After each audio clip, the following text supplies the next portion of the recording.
return to yesteryear. There is in the air today a whiff of something hoary, something old, something musty, like the air in an attic that has been unopened for decades. We're beginning to sense the smell of the arrogance of business when wedded to state power. It can be seen in the war against Social Security, the incessant sniping at unions, the brutish nature of what passes for popular culture, where on every channel is the race to humiliate one another for a roll of dollars, or perhaps, even worse, where the media masquerades as your best friend, smiling, joking, teasing, as the nation's house is on fire.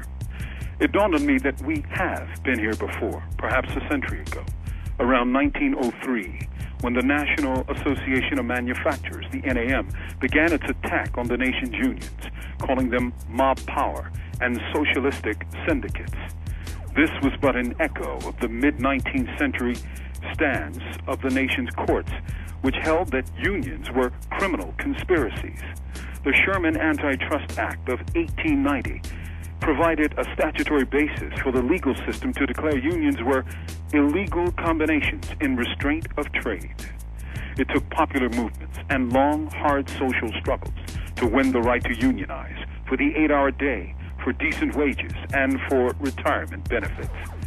It is these very social gains that are now under attack by the business community, using the state and rhetoric about government efficiency as cover for these moves.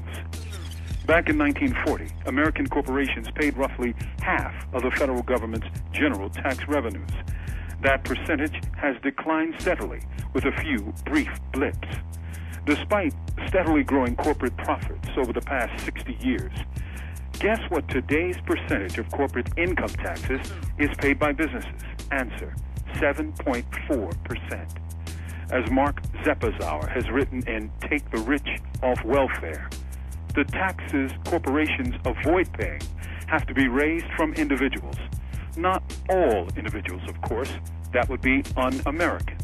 Thanks to a series of tax reforms that began in 1977, the rate paid by the richest Americans has been cut nearly in half, while Social Security taxes, which are paid overwhelmingly by ordinary wage earners and not paid at all on incomes over $87,000, have steadily risen.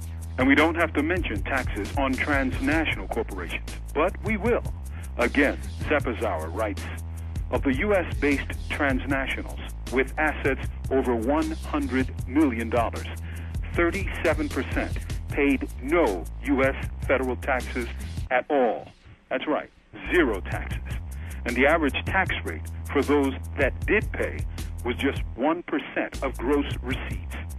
I tell you what it was as a percentage of profits, but nobody knows. That's just the point. Transnationals avoid paying tax by concealing how much profit they make, he wrote. And you wonder why people are crying about the imminent demise of Social Security. This government is the bound servant of the corporations, not the people, and it is proving this every day. In the early 1900s, the NAM fought against 8-hour days and union organizing. Today, the government is advancing an anti-democratic agenda that privileges the rich and well-to-do, and the subtle destruction of Social Security is but the opening salvo. Although some Democrats claim that this project is dead on arrival, we shall see. Their behavior on recent right-wing Bush nominees doesn't give much support to that claim.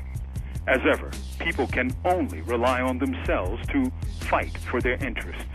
Organize, organize, organize. Study the issues. Read Zeppazauer's book, available on the web by one of my publishers at www.southendpress.org. Join a social movement, because only movement creates change. From Death Row, this is Mumia Abu-Jamal. These commentaries are produced by Noel Hanrahan for Prison Radio.